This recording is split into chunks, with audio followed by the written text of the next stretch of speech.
Las guerras celtíberas. El final de la Segunda Guerra Púnica, con la victoria romana sobre los cartagineses, había permitido a Roma la ocupación de las ricas tierras del Levante y del sur de la península ibérica. Pero pronto los intereses romanos van a chocar con los pueblos limítrofes, en concreto los celtíberos, desencadenándose las denominadas guerras celtíberas o celtibéricas, desarrolladas durante gran parte del siglo II a.C. En dichas guerras, Roma se enfrentó a un conjunto de pueblos entre los que se encontraban los arébacos, váqueos, lusones o velos, y que habitaban en la zona media del Ebro y el norte de la meseta. Estas guerras transcurrieron entre periodos de hostilidades, batallas, negociaciones, pactos y periodos de paz. Las fuentes clásicas se referían a la Celtiberia como un espacio pobre, predominantemente ganadero y con un fuerte carácter militar, una sociedad muy jerarquizada que provocaba fuertes desigualdades.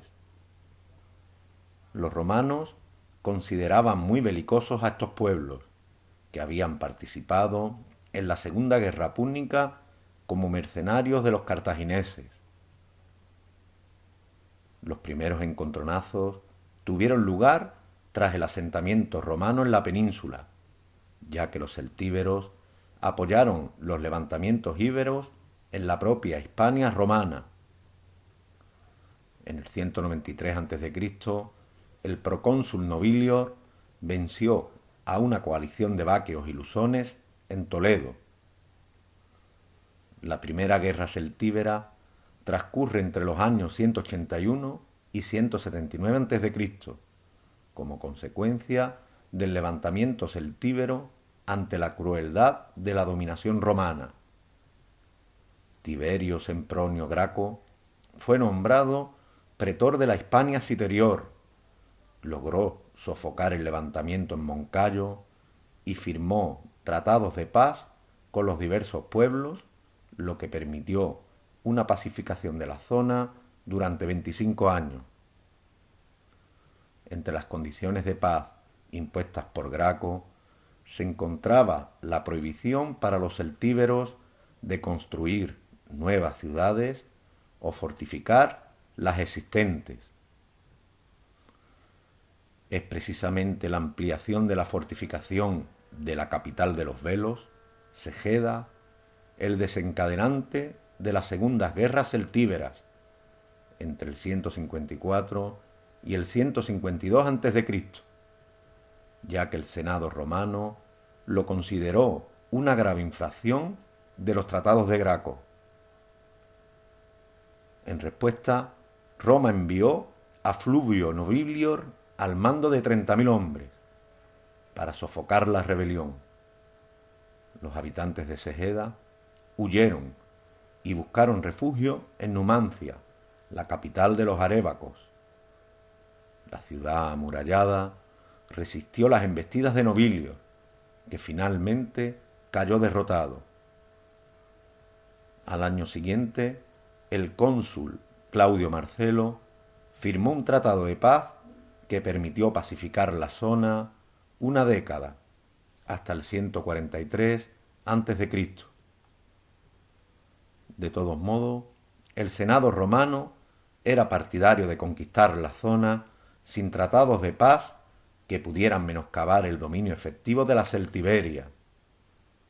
Los continuos abusos de los dirigentes romanos provocaron la reanudación de las hostilidades tras una nueva rebelión celtíbera. Los romanos envían al cónsul Cecilio Metelo con unos 40.000 hombres para sofocar las revueltas, dando lugar al inicio de la Tercera Guerra Celtíbera, entre el 143 y el 133 a.C. Metelo trató de cercar Numancia, pero fracasó en los sucesivos intentos, al igual que su sucesor Quinto Pompeyo. En el 137 a.C., el cónsul Hostilio Mancino asedió Numancia, pero tras un contraataque acabó rindiéndose. El Senado romano consideró la capitulación una deshonra y obligó a Mancino a volver a las puertas de Numancia para hacer ver que se trataba de una derrota y no una rendición de Roma. Los numantinos, por su parte, no quisieron saber nada de Mancino, que terminó volviendo a Roma y perdiendo su ciudadanía. Tras las sucesivas derrotas y humillaciones, el Senado romano decidió enviar a Publio Cornelio Escipión Emiliano, el destructor de Cartago. Tras someter a las legiones a un duro plan de entrenamiento y disciplina, reanuda las hostilidades, pero no se dirige directamente a Numancia, sino que primero devasta la región de los váqueos, aliados de Numancia, y que proporcionaban suministros y avituallamiento en los largos asedios. Ya en las puertas de Numancia, y con 60.000 hombres, inició el asedio definitivo. Para ello, rodeó la ciudad con campamentos, fosos, torres de vigilancia e incluso llegó a bloquear el río Duero, por donde le llegaban suministros a la ciudad de Numancia. Tras varios meses de duras calamidades, hambrunas y epidemias, la ciudad arébaca se rindió. Muchos numantinos prefirieron suicidarse que caer en manos romanas, y los que lo hicieron fueron convertidos en esclavos. La ciudad de Numancia fue arrasada hasta los cimientos.